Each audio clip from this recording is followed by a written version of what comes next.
Hi Capricorn, thank you for joining me and welcome to my channel. This is your reading for Sun, Moon, Rising, Capricorn, Capricorners.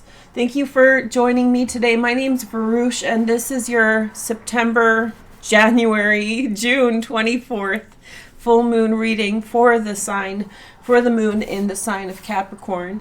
And I'm excited to be here with you guys. I'm trying to remember all the things I want to say. Number one, I did a video series for members that's coming out now. Your video is not out yet, but it'll be linked in the members only section as well as by sign. So go to the Capricorn playlist and you'll find it there in the next few days. And secondly, I did a collective reading for this full moon. I don't like talking about astrology in a repetitive way, so I did a collective short video. It's about 10 minutes long, explaining all the transits, or the major ones anyway. And so I would advise you watch that to figure out what's going on. Today we're going to talk about astrology for your sign a little bit, but the more comprehensive video is a dedicated astrology video. Okay, that's all I had to say. I hope you guys are well. This is a beautiful full moon for you guys. It's in your first house. And yeah, I already have some understanding of what's going on, but let's see the energy. So we have first allowing. The allowing energy is important. We have 3 cards for today. Oh, generating birth. This is a beautiful frequency. Okay.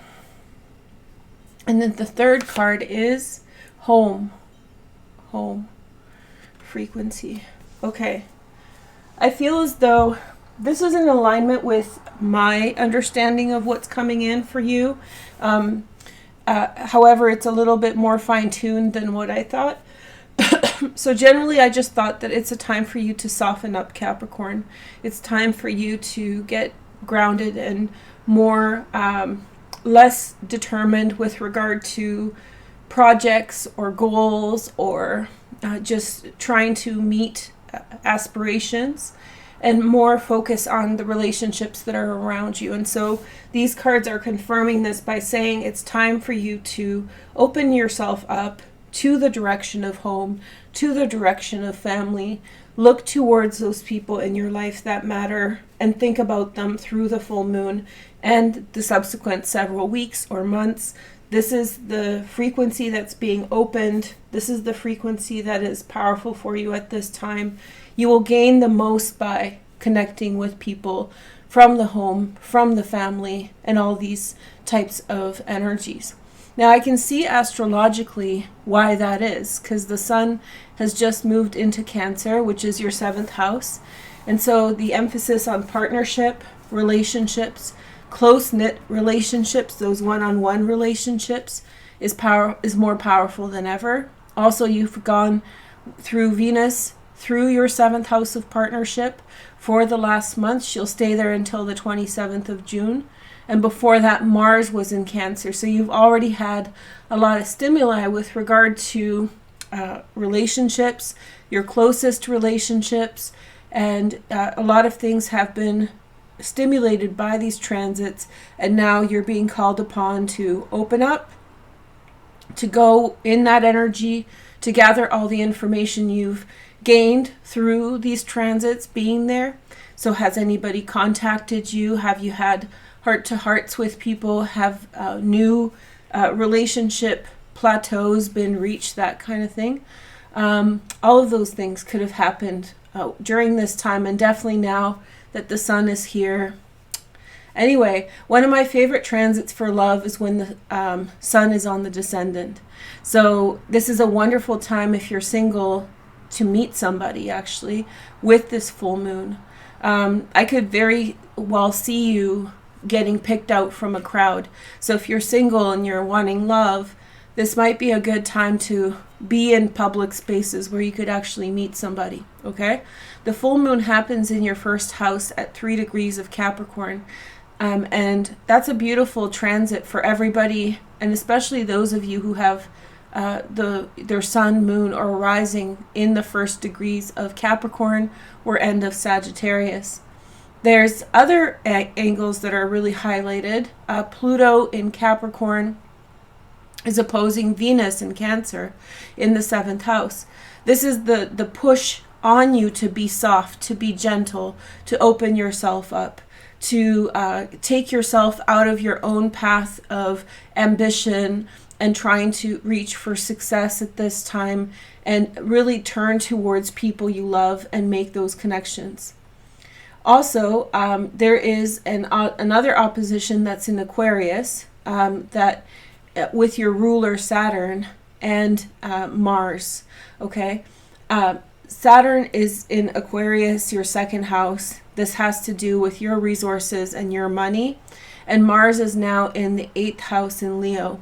I could see for you that there's someone around you who could be putting pressure on you, or actually even giving you a way through with financial success as a product of being in a partnership or collaborative environment with this person financially. So there could be, with Saturn in the 2nd house, I'm going through this transit now, or it's just finished for me, too. There could be like extra pressure financially, or things might get really weird with making money, or things could get really expensive. And so you might find yourself dealing with like inordinate amount of financial pressure. Fun fact, I'm not going to tell you guys my age, but this is the first time I've had this transit. This transit is not common. It happens once every 30 years, and it depends where your Saturn is. My Saturn's up here. So it's gone through only once. There was one such transit when I was like 10, but what does that matter when you're 10, right? Money. Maybe I got less toys for those 2 years, right? So Saturn in the 2nd house, I think, is a great transit. It actually teaches you a lot about your financial boundaries and pinpoints the things like where you can be better with financial management. But this opposition between Mars and Saturn is reflecting on the moon, or impacting the moon, the full moon.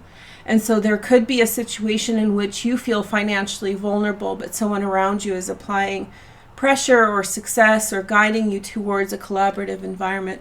So it might be an opportunity for you there. Chiron is actually sextiling Saturn here. And so there could be, and for some of you, not all, there could be a dynamic in which people in your home, in your family, are just not cutting it. So they could not be providing you the financial backbone, the support, and the community around finances that you need. And so this energy might be from a new person coming in another direction, another opportunity. So look out for that. Okay.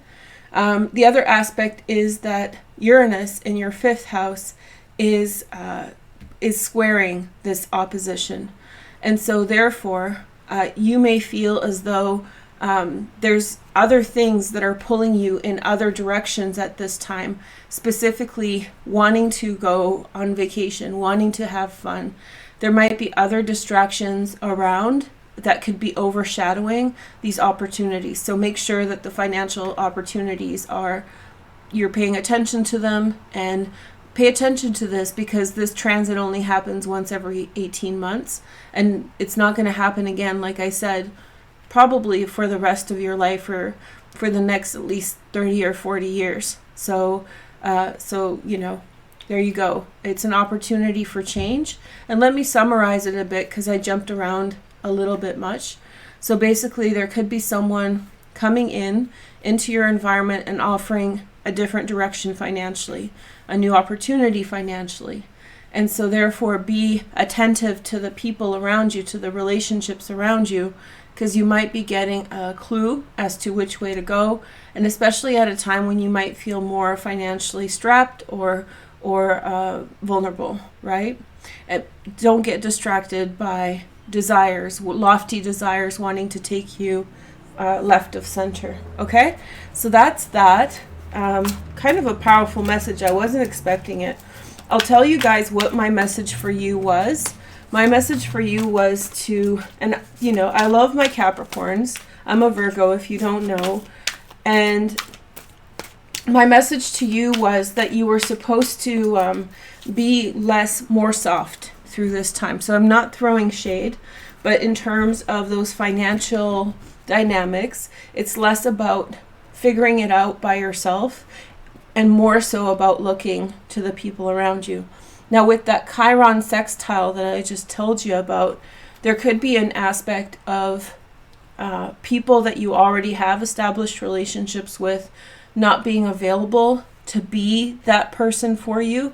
So this transit is actually suggesting that it could be something beyond the familiar, something new, someone new, and you're meant to be open to it and generate a new direction.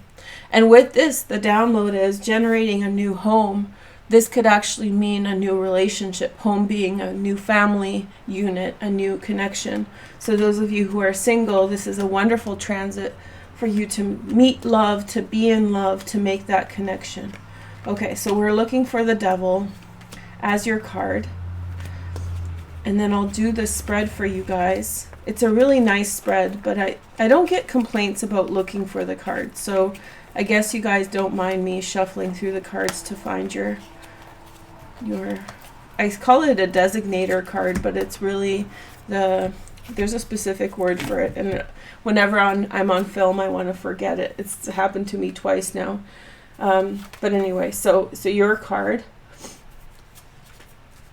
querent, it's not querent, there's another word for it. Okay, so we have Empress, Two of Trees, the Shadow. The card from the top is the Four of Angels. Libra had the same energy. The cardinal energy, I mean, this is a cardinal full moon. And so Aries, Capricorn, Libra, you're sort of meant to be a little bit, softer, you know, to confront the energy, to use the energy well. Be soft through this energy. Knight of Swords, Gemini, Aquarius, or Libra. I have an Ace of Cups on the bottom here. I'm about to show you. Ace of Stars. Wow. This could be a reunion with someone from the past, Capricorn. And then we have the Ace of Cups, Ace of Hearts. There's definitely romance in the air for you, my dear. Romance, the possibility of love connections. But let's take a look at everything part by part. Okay, so this section here, I've done the spread before, but let me explain it for you. This section here is the past affecting the present. It's not the past in and of itself. This is outward, this is inward, and this is us looking forward. So we have the Empress, and then we have the Two of Trees, and then we have the Page of Hearts. Pisces, Cancer, Scorpio energy sometimes. Could be the sun in the Cancerian transit. Okay. I feel as though some of you, your wife might be pregnant. Congratulations.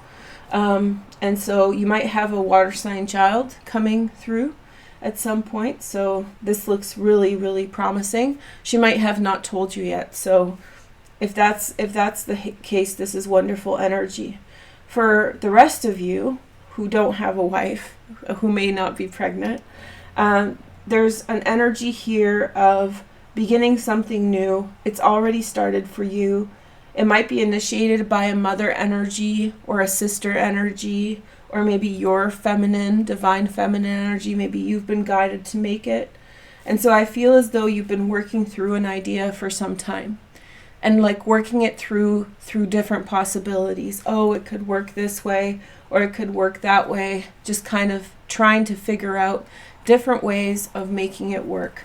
And very recently, it looks as though you found your formula. You found exactly what you've been looking for.